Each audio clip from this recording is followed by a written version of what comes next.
Hi everybody, Barbara here today to show you how I made this adorable bee shaker card.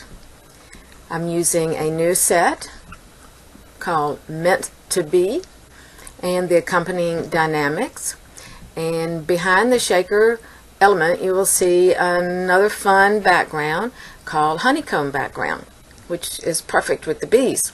So first of all, because the watercolor has to dry, I'm going to go ahead and do that background. And second of all, I think I'm getting a cold, so I apologize in advance if my voice sounds funny. So first of all, we're going to use our embossing powder on our Ranger watercolor paper, and then I'm going to stamp this up with Versamark. And I'm using my MISTI because get a really good impression with that, and also I can do it more than one time if I need to. So I usually do it twice, and to keep my paper from slipping I put it down with a little bit of removable adhesive. So now that's stamped, and now I'm going to use some white detail embossing powder to heat emboss that so I can get an emboss resist when I do my watercolor. So as you can see, I've got a pretty good coverage on that. On the watercolor paper, the texture sometimes will keep you from getting a perfect coverage, but doing it twice does a pretty good job of that. So now I'm going to use my water brush and my Peerless watercolors and just do a wash. It doesn't have to be perfect, because this is going to be in the background. You're not going to see any edges or anything. So just we want a nice honey color, and now I'm going to set that aside to dry. You can dry it with a heat tool if you want, but it does better if you can let it dry naturally. And this is the set Meant to Be. It's adorable. And the next thing we're going to do is stamp up our images so we can get them colored. And I'm using the beehive and 3 different bees for this. And I've already conditioned these stamps, so I don't need to do that. But if you do need to, that plastic eraser that My Favorite Things carries is just great for that. So I'm stamping them with black licorice hybrid ink, since I'm going to color. And again, stamping twice to get a good impression.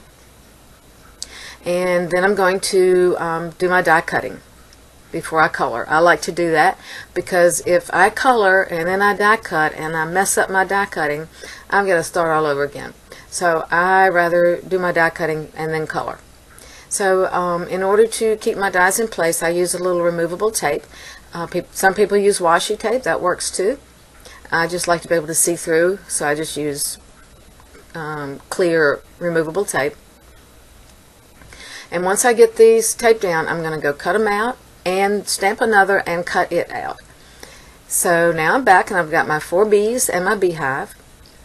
And for small images like this, or really even like a Pure Innocence, I like to, with temporary tape, put it on a larger piece of cardstock so that it's not moving all over my work surface.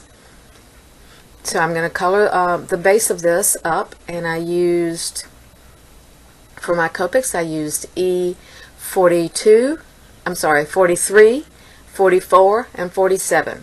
And now for the beehive, I'm using yellow red, 21, 24, 27, and 30. 30 being the lighter one. So I went in all over with the lightest one, and now I'm going in with the next 2 darker colors and filling in most of it, leaving a little strip at the top to be a highlight. And then with the then I'm going to blend them all in together. You can still see that highlight strip. And then I'm going to use the darkest color to do my shadows at the sides. And then I'll blend that with the next colors up, working darkest to light. And then next I'm going to do the opening for the beehive, and for that I'm going to be using Cool Gray 0, 1, 3, 5, and 7.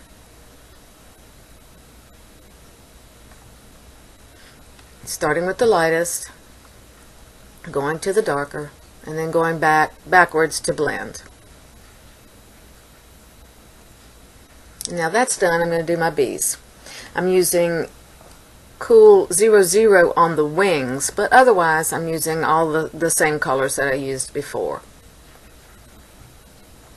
And then after I finish coloring the bees, I'm going to put a little bit of Wink of Stella clear on their wings, and it gives them a little shimmer. Now they're done, and I'm going to start my background.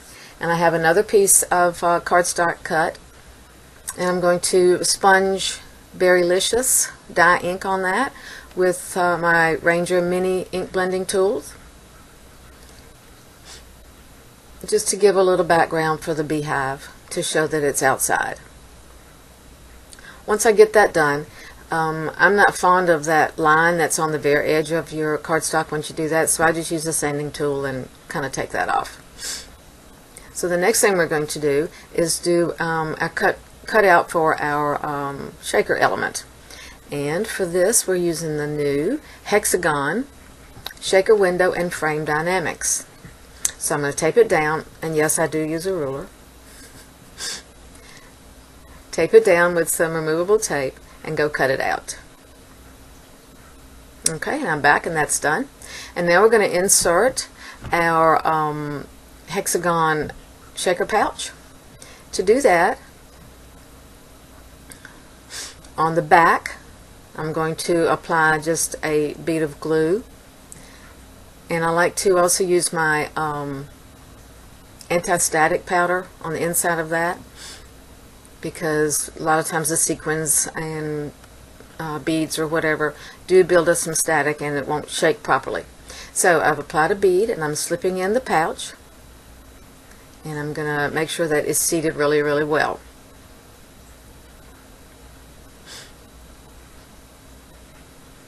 And then the next thing I'm going to do is fill it. I'm going to use 3 of my bees, and I've already got some sequins and beads ready. And then I'm going to glue our watercolored back on. And then very, very carefully hold it and flip it over so that I can rub that all the way around and make sure that it's seated properly. And then we're going to put the frame on. That is part of the Hexagon shaker window and frame dynamics. And for that, just some more liquid glue, and that really finishes it off.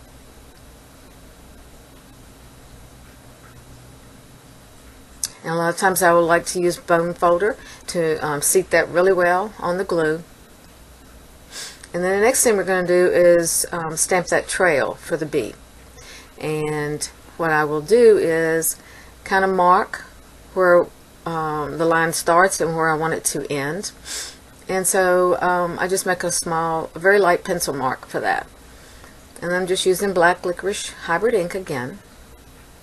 I'm going to stamp that in place.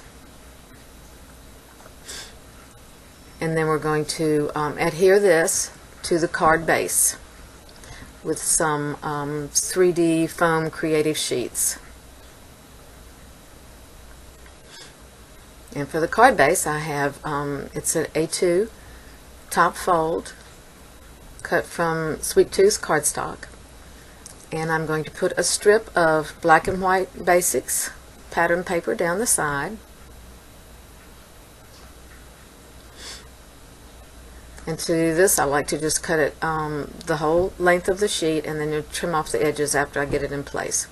And then I'm going to adhere our card front with the shaker element.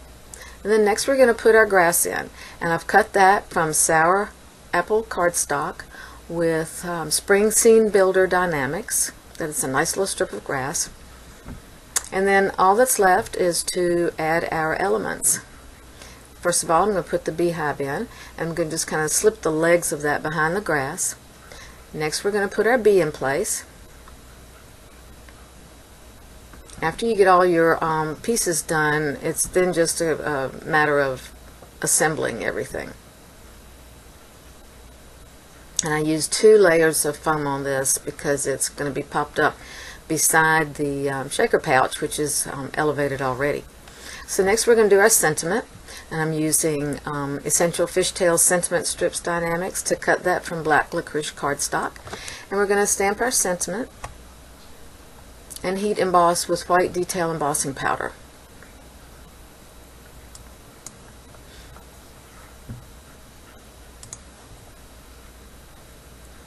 I like to test it out first to make sure I've got my placement right, and then I can go ahead and stamp a couple of times to get good coverage. Apply my powder and heat it up. And then that's just going to be adhered with more foam.